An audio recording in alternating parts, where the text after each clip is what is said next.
यह श्रृंखला सर्व आत्माओं के पिता परमात्मा शिव के द्वारा उच्चारित महावाक्यों के संकलन पर आधारित है। ओम शांति। कॉलीवुड स्टूडियो द्वारा प्रस्तुत अमूल्य रत्न में आप सभी का हार्दिक स्वागत है। परमपिता परमात्मा हम सभी को सहज योगी, सहज पुरुषार्थी बनाते हैं, सहज जीवन जीने की कला सिखाते हैं, सभी बंधनों व समस्याओं से मुक्त कर बेफिक्र बनाते हैं, कठिन से कठिन मार्ग पर चलने का रास्ता बताते हैं। लेकिन फिर भी देखा जाता है कि कई बार कई आत्माओं को ज्ञान मार्ग पर चलते चलते मेहनत व थकावट की अनुभूति होती है, जीवन में नीरसता व असंतुष्टता आ जाती है। इसके मूल कारण और निवारण को आज हम ईश्वरीय महावाक्यों द्वारा जानेंगे। महावाक्यों के स्पष्टीकरण के लिए हमारे मध्य हैं प्रजापिता ब्रह्मा कुमारीज ईश्वरीय विश्वविद्यालय के वरिष्ठ राजयोगी शिक्षक आदरणीय राजू भाई साहब। भाई साहब, आपका आज के एपिसोड में बहुत बहुत स्वागत है। ओम शांति। जैसा पिछले एपिसोड में हम बात कर रहे थे 15 नवंबर 2005 के महावाक्यों पर, जिसका टॉपिक था कि बाप व परिवार के स्नेही बन, मेहनत मुक्त बनने का वायदा करो और फायदा लो। परमात्मा महावाक्यों में आगे कहते हैं कि किसी भी बच्चे को, चाहे देश वाले चाहे विदेश वालों को, किसी भी सब्जेक्ट में मेहनत लगती है तो उसका मूल कारण है दिल के स्नेह की कमी। स्नेह माना लवलीन, याद करना नहीं पड़ता, याद भुलाना मुश्किल होता। अगर मेहनत करनी पड़ती है तो दिल के स्नेह को चेक करो, कहाँ लीकेज तो नहीं है। मेहनत मुक्त होने के लिए इस चेकिंग को थोड़ा स्पष्ट करें। सबसे अधिक मेहनत बाबा की याद में ही लोगों को लगती है, जिसको हम योग कहते हैं। और उसमें योग का जो आधार है, अगर वो मजबूत नहीं है तो मेहनत होती है।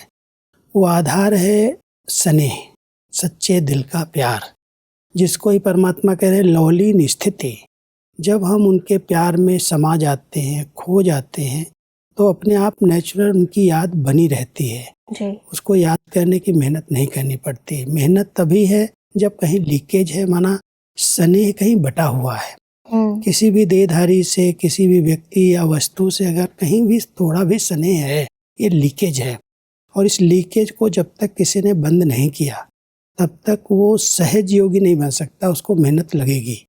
इसलिए परमात्मा ध्यान खिंचवा रहे हैं, चेक करो कोई भी लीकेज तो नहीं है किसी व्यक्ति में, विशेषताओं में, किसी संबंध में मेरा कोई लगाव झुकाव तो नहीं है, स्नेह कहीं भटक तो नहीं रहा है दूसरी जगह। अगर दूसरी जगह दिल का प्यार है तो परमात्मा की याद नहीं रहेगी। वो बहुत बड़ी लीकेज है और उस लीकेज को बंद करो। परमात्मा इसीलिए कहते हैं कि चाहे लगाव कोई व्यक्ति से, चाहे व्यक्ति की विशेषता से, चाहे कोई साधन से, सैल्वेशन से, एक्स्ट्रा सैल्वेशन, कायदे प्रमाण सैल्वेशन ठीक है, लेकिन एक्स्ट्रा सैल्वेशन से भी प्यार होता है, लगाव होता है। वह सैल्वेशन याद आती रहेगी। तो एक्स्ट्रा सैल्वेशन से प्यार, लगाव, इसको थोड़ा स्पष्ट करें। सेवाओं में कई प्रकार की सैल्वेशन की जरूरत पड़ती है, कोई साधन चाहिए जी। लेकिन कई बार हम देखा देखी करते हैं, दूसरों से भेंट करते हैं, इनके पास ऐसे साधन हैं सेवा के लिए, ये सब कुछ इनको मिला है, मेरे पास भी हूँ। जितनी आवश्यकताएं हैं परमात्मा कहता है वो तो सब बच्चों की पूरी होती हैं, लेकिन अगर एक्स्ट्रा किसी सैल्वेशन के प्रति हमारा ध्यान जा रहा है कि ये भी हमारे को हो, ये भी साधन हो, आवश्यकता नहीं है लेकिन दूसरे के पास है इसलिए मेरे पास भी हो, कई बार हम भेंट कर लेते हैं। तो परमात्मा कह रहे हैं कि अगर एक्स्ट्रा कोई भी प्रकार की सैल्वेशन ले रहे हो या उसकी तरफ आपका ध्यान जा रहा है तो आपकी बुद्धि वहाँ भटक जाएगी, फिर आपको योग लगाने में मेहनत लगेगी। तो वही चीज़ें याद आती रहेंगी कि मुझे मिलना चाहिए, कैसे मिले उसके लिए हम जुगाड़ लगाएंगे, उसके लिए हम सोचते रहेंगे, चिंतन करते रहेंगे, तो योग कैसे लगेगा। इसलिए मेहनत लगती है। परमात्मा इसलिए कहते हैं कि उसकी निशानी है, कहाँ भी लीकेज होगी तो सदा जीवन में किसी भी कारण से संतुष्टता की अनुभूति नहीं होगी। कोई ना कोई कारण असंतुष्टता का अनुभव कराएंगे और संतुष्टता जहाँ होगी उसकी निशानी सदा प्रसन्नता होगी, सदा रूहानी गुलाब के मुआफिक मुस्कुराता रहेगा, खिला हुआ रहेगा, मूड ऑफ नहीं होगी, सदा डबल लाइट, तो समझा मेहनत से अभी बच जाओ। लीकेज की इन निशानियों को थोड़ा स्पष्ट करें। ये बहुत सूक्ष्म लीकेज है। अगर चलते चलते हमारा मूड खराब हो रहा है, हमारी खुशी गायब हो रही है, तो जरूर कोई ना कोई इच्छाएं बनी हुई हैं, वो लीकेज है। परमात्मा कह रहे हैं जहाँ सर्व प्राप्तियों से संपन्न आत्मा है वो संतुष्ट रहती है, और जो सदा संतुष्ट है उसके चेहरे पर प्रसन्नता दिखाई देती है, जैसे उसका चेहरा खुशी में फूल की तरह खिला हुआ रहता है। लेकिन अगर बीच बीच में चलते चलते असंतुष्टता का अनुभव होता है, मूड खराब होती है, ना कोई भी कामना हमारी है, कोई भी इच्छा है, वो अगर हमारी पूर्ति नहीं हो रही है, हमें वो चीज़ नहीं मिल रही है, तो हमारा मूड खराब हो रहा है, खुशी हमारी गायब हो रही है। और फिर हम योग लगाने की कितनी भी मेहनत करें लेकिन वो योग लगेगा नहीं। इसलिए परमात्मा कहते हैं पहले सूक्ष्म लीकेज को चेक करो। आत्मा को जो प्राप्तियां अविनाशी हुई हैं, उन अविनाशी प्राप्तियों को अपने अंदर भरते चलो, भरपूर होते जाओ। जो स्थूल में प्राप्तियों की इच्छा है वो आत्मा को अतृप्त कर रही है। बिल्कुल। अगर हमें सदा संतुष्ट रहना है, सदा प्रसन्न रहना है, तो परमात्मा से जो हमें अविनाशी प्राप्तियां हुई हैं उन प्राप्तियों का हम चिंतन करें, उसको अपने स्वरूप में लाएं, ताकि वो प्राप्तियां जितनी आवश्यक हैं वो अपने आप मिलेंगी। बिल्कुल। लेकिन कई बार हम दूसरों से जब भेंट कर लेते हैं कि इनके पास ये है इसलिए मेरे पास हो, इसलिए हमारी संतुष्टता खत्म होती है। तो परमात्मा कहते हैं अपनी लीकेज को चेक करो और उस लीकेज को बंद करो, तो इस सहज मार्ग में कोई मेहनत है ही नहीं। बिल्कुल। जब भी हम अपनी सूक्ष्म स्थिति से स्थूलता में आते हैं तभी ही लीकेज या फिर अपने जीवन के अंदर हमारी अवनति होनी शुरू हो जाती है। परमात्मा आगे कहते हैं कि वायदा बहुत जल्दी कर लेते हो, लेकिन फायदा उठाने के लिए रोज एक तो रियलाइजेशन, दूसरा रिवाइज करो। वायदे को रोज रिवाइज करो। क्या वायदा किया? अमृत वेले मिलने के बाद वायदा और फायदा दोनों के बैलेंस का चार्ट बनाओ। वायदा क्या किया और फायदा क्या उठा रहे हैं, रियलाइज करो, रिवाइज करो। बैलेंस हो जाएगा तो ठीक हो जाएगा। सब रिवाइज और रियलाइज करने की इस विधि को स्पष्ट करें। परमात्मा से हम बच्चे वायदे तो बहुत करते हैं, परमात्मा के महावाक्य सुनते हैं तो सोचते हैं जो बाबा चाहते हैं वो मुझे करना है, उसके लिए हम संकल्प लेते हैं जी। लेकिन आज संकल्प ले लिया, 2 दिन के बाद अगर उसको हमने रिवाइज नहीं किया तो भूल जाता है। इसलिए परमात्मा कहते हैं पहले जो आपने वायदे किए उससे आपको फायदा क्या क्या मिला। अगर फायदा नहीं मिला है तो वायदा बना कहीं कच्चा है, पक्का वायदा नहीं किया है। इसलिए दोनों को बैलेंस से देखो कि वायदा और फायदा साथ साथ है।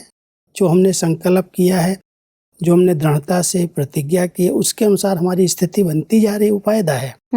अगर नहीं है तो जरूर कहीं न कहीं हम वायदे को या तो रिवाइज नहीं कर रहे हैं, और रिवाइज कर रहे हैं तो अपने से उसको लगा करके रियलाइज नहीं कर रहे हैं कि ये जो हमने संकल्प लिया था इस प्रकार से उसमें लीकेज है। कोई भी रुकावट अगर आ रही है तो उसका कारण क्या है, रियलाइज करना बहुत जरूरी है। रिवाइज भी कई बार हम कर लेते हैं लेकिन रियलाइज नहीं कर पाते किस कारण से हमारी स्थिति नीचे ऊपर हो रही, किस कारण से हमारा मूड खराब हो रहा, हमारी खुशी गायब हो रही, उसको हम रियलाइज करें। बिल्कुल। और रियलाइज करके जो वायदे हैं उससे अनुसार हमारी स्थिति बन रही है, अगर नहीं बन रही है तो उस बैलेंस को ठीक करें, तब हम मेहनत से मुक्त हो सकते हैं। बिल्कुल। आगे बढ़ते हैं तो परमात्मा कहते हैं कि सेवा की सफलता स्व सेवा से ही होती है। स्व की सेवा विश्व की सेवा का आधार है।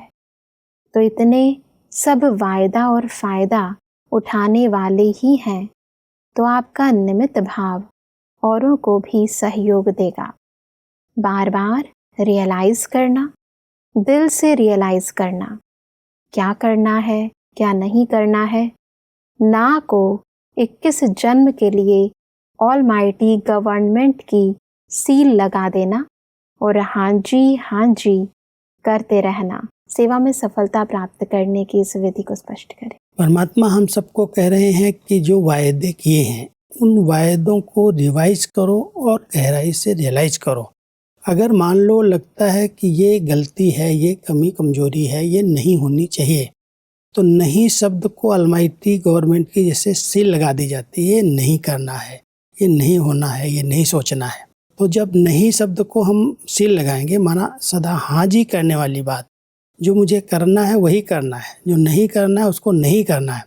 तो जब इस तरह से उस ना को हम सील लगा देंगे तो हाँ जी होता रहेगा और हमेशा जो वायदे किए हैं उसका हम फायदा पूरा ले सकेंगे। इसलिए परमात्मा कह रहे हैं इसको चेकिंग बहुत जरूरी है। बिल्कुल। जब तक आपने स्व का परिवर्तन नहीं किया, जब तक स्व चिंतन नहीं किया, तब तक आप विश्व कल्याण के निमित्त नहीं बन सकते हो। इसलिए विश्व कल्याण के लिए स्व कल्याण पहले आवश्यक है और स्व कल्याण की ये बहुत सुंदर विधि है कि हम अपने आप को चेक करें, रिवाइज करें और जो कमी कमजोरी है उसको रियलाइज करके सदा के लिए समाप्त करें। बिल्कुल। परमात्मा कहते हैं कि मास्टर सर्वशक्तिमान है, जो चाहे वह कर सकते हैं। इतनी अथॉरिटी बाप द्वारा मिली हुई है।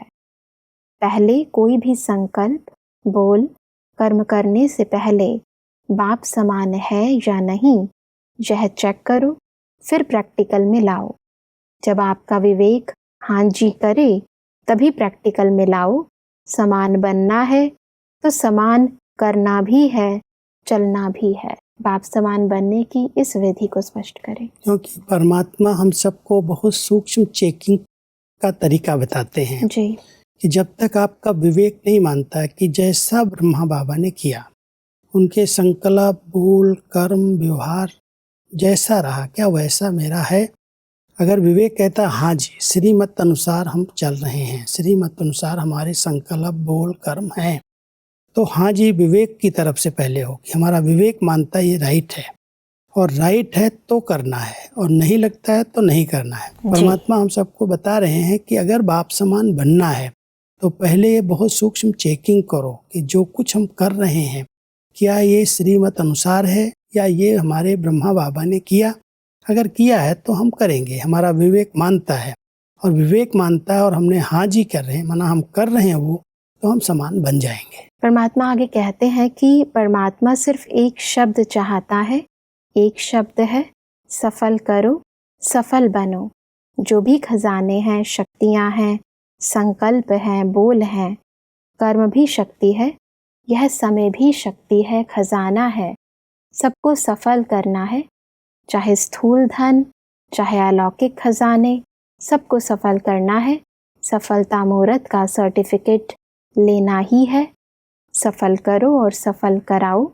अगर कोई असफल करता है तो बोल द्वारा, शिक्षा द्वारा नहीं, अपनी शुभ भावना, शुभकामना और सदा शुभ सम्मान देने द्वारा सफल कराओ। सफलता मूर्त बनने की इस सहज विधि को स्पष्ट करें। परमात्मा हम सबको सफलता मूर्त बनने की बहुत अच्छी विधि बता रहे हैं कि बच्चे आपके पास जो शक्तियां हैं, संकल्प की शक्ति है, समय की शक्ति है, स्थूल या सूक्ष्म धन की शक्ति है, कोई भी शक्ति अव्यर्थ न जाए, इसको सफल करो और अपनी सफल करते हुए दूसरों के भी सफल कराओ। और अगर वो नहीं कर रहा है तो मुंह से, बोल से उसको शिक्षा नहीं दो, उसके पास शुभ भावनाएं रखो ताकि वो भी सफल करना सीख जाए जी।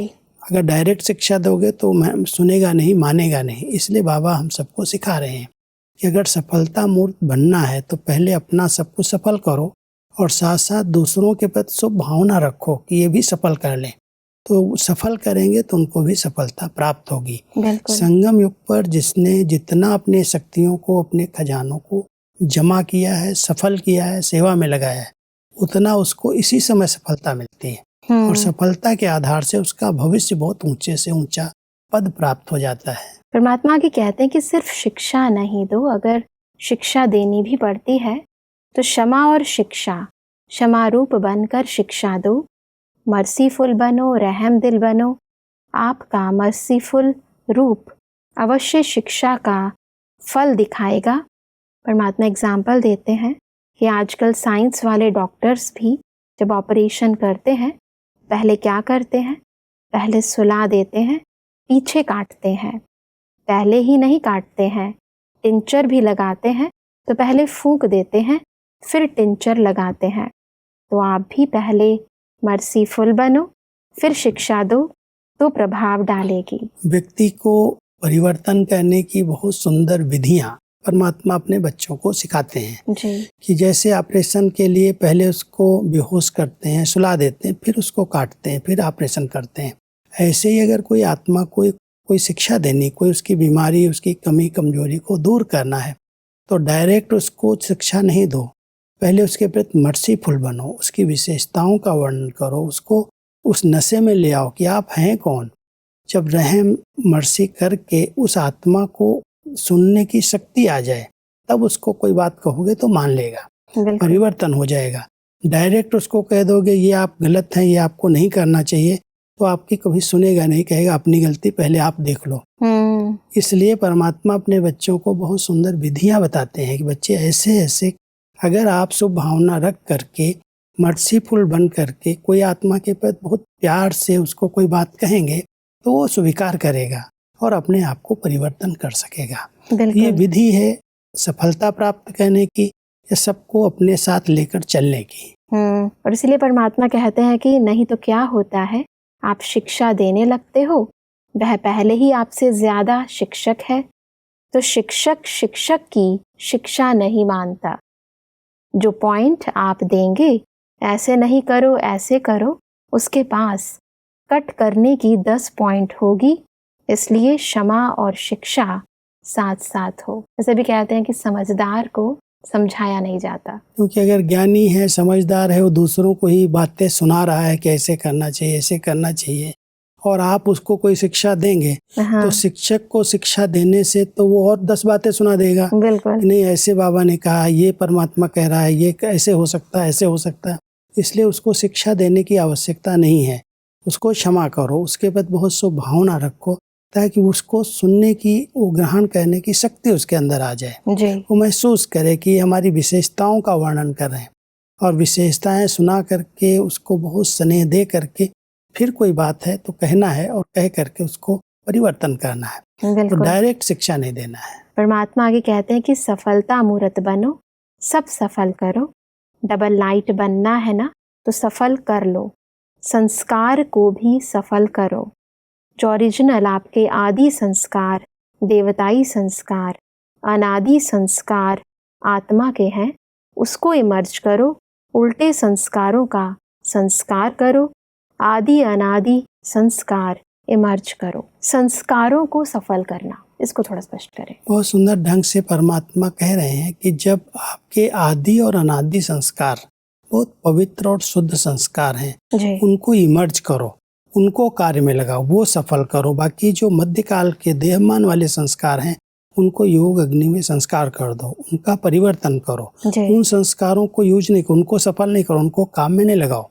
लेकिन जो आपके निजी संस्कार हैं, ओरिजिनल देवी देवता वाले संस्कार हैं, या परमधाम घर के आत्मा के निजी संस्कार हैं, उन संस्कारों को इमर्ज करके उनको प्रैक्टिकल कार्य में लगाओ, उनको सफल करो, तो सफलता मिल जाएगी। बिल्कुल। परमात्मा की कहते हैं कि किसी भी कार्य में, ईश्वरीय कार्य में व यज्ञ सेवा में जो विशेष निमित्त बनता है, उसको दुआएं और प्यार दोनों की लिफ्ट मिलती है। प्यार एक ऐसी चीज है जो क्या से क्या बना देती है। आज दुनिया में भी किसी से पूछो क्या चाहिए, कहेंगे प्यार चाहिए, शांति चाहिए, वह भी प्यार से मिलेगी। तो प्यार, आत्मिक प्यार सबसे श्रेष्ठ है। सब निमित्त आत्माओं को सबकी दुआएं और लिफ्ट मिलती है, इसको थोड़ा स्पष्ट करें। परमात्मा हम सबको कहते हैं, बच्चे जब कोई सेवा करते हो तुम, चाहे वो ईश्वरीय सेवा करते हो या यज्ञ की सेवा करते हो, और जो दिल से प्यार से सेवा करता है उसको सबकी दुआएं भी मिलती हैं, सबका प्यार भी मिलता है। आजकल दुनिया के अंदर सच्चा प्यार नहीं है, अगर है भी तो स्वार्थ है। परमात्मा यहाँ कह रहे हैं अगर सच्चे प्यार की अनुभूति करनी, चाहना हर एक की है, तो सेवा में लग जाओ, अच्छी तरह से दिल से प्यार से अपना समझ करके सेवा करो। और सेवा अगर करेंगे, ईश्वरीय सेवा में आप लग जाएंगे या यज्ञ सेवा में कोई भी प्रकार का कार्य आप कर लेंगे, तो जो जिनको सुख मिलेगा वो तो आपको दुआएं देंगे, और जब उनसे आपका मिलना होगा तो आपको बहुत सच्चा प्यार मिलेगा, सच्चा स्नेह मिलेगा। कितने अच्छे हैं, अथक सेवा करते हैं, थकते भी नहीं हैं, और जब कहो हाजिर हो जाते हैं। तो ये सब दुआएं हैं। परमात्मा हम सबको कहते हैं कि आजकल वर्तमान समय प्यार और शांति की चारों तरफ सबको भूख है, इसकी चाहना है। और आप बच्चों को ये विधि मिली हुई है बिल्कुल कि इससे आप प्यार भी प्राप्त कर सकते हो, और जब सबकी दुआएं मिलेंगी तो अंदर जो डिस्टर्बेंस, अशांति होगी, दूर हो जाएगी। बिल्कुल भाई साहब, आज हमने सदा सफलता मूर्त बनने की विभिन्न विधियों को यथार्थ रूप से समझा। स्पष्टीकरण के लिए आपका बहुत बहुत धन्यवाद। ओम शांति। दर्शकों, आज के महावाक्यों में परमात्मा ने कहा कि ज्ञान मार्ग में मेहनत का मूल कारण है सच्चे दिल के स्नेह की कमी अर्थात लीकेज, और उसकी निशानी है अप्रसन्नता, असंतुष्टता। परमात्मा ने कहा कि हमें सर्व ईश्वरीय खजाने, सर्व शक्तियाँ, समय, संकल्प, बोल, कर्म और अपने सभी संस्कार ईश्वरीय सेवा में सफल करने हैं और सफलता मूर्त का सर्टिफिकेट लेना है। परमात्मा ने कहा कि हमें संकल्प, बोल और कर्म करने से पूर्व चेक करना है कि यह बाप समान है। दर्शकों, आज के महावाक्यों से संबंधित यदि आपके मन में कोई भी प्रश्न है तो आप हमें ईमेल कर सकते हैं। हमारा ईमेल आईडी है amolyaratna@bollywoodstudio.org। अगले एपिसोड में एक और अव्यक्त वाणी के साथ आप सभी के समक्ष हम फिर हाजिर होंगे। तब तक के लिए लेते हैं इजाजत। ओम शांति। मुख्य सार: कोई भी संकल्प, बोल, कर्म करने के पहले बाप समान है या नहीं, ये चेक करो। जब आपका विवेक हाँ करे तभी प्रैक्टिकल में लाओ। जो भी खजाने हैं सफल करो और कराओ। अगर कोई असफल करता है तो बोल द्वारा नहीं, अपनी शुभ भावना, शुभकामना द्वारा शिक्षा दो। जो आपके ओरिजिनल आदि देवताई संस्कार, अनादि संस्कार हैं, उनको इमर्ज करो। उल्टे संस्कारों का संस्कार करो। वायदा और फायदा दोनों के बैलेंस का चार्ट बनाओ। वायदा क्या किया और फायदा क्या उठा रहे हैं, रियलाइज करो, रिवाइज करो। अधिक जानकारी के लिए संपर्क करें Amulya Ratan Godlywood studio, Manmohini Van, Shantivan post, Abu road 307510, district Sirohi, Rajasthan. Email ID है amulyaratn@godlywoodstudio.org। इस श्रृंखला को प्रजापिता ब्रह्मा कुमारीज ईश्वरीय विश्वविद्यालय के सेवा केंद्रों पर क्लास में नियमित रूप से चलाने के लिए गॉडलीवुड स्टूडियो से संपर्क करें।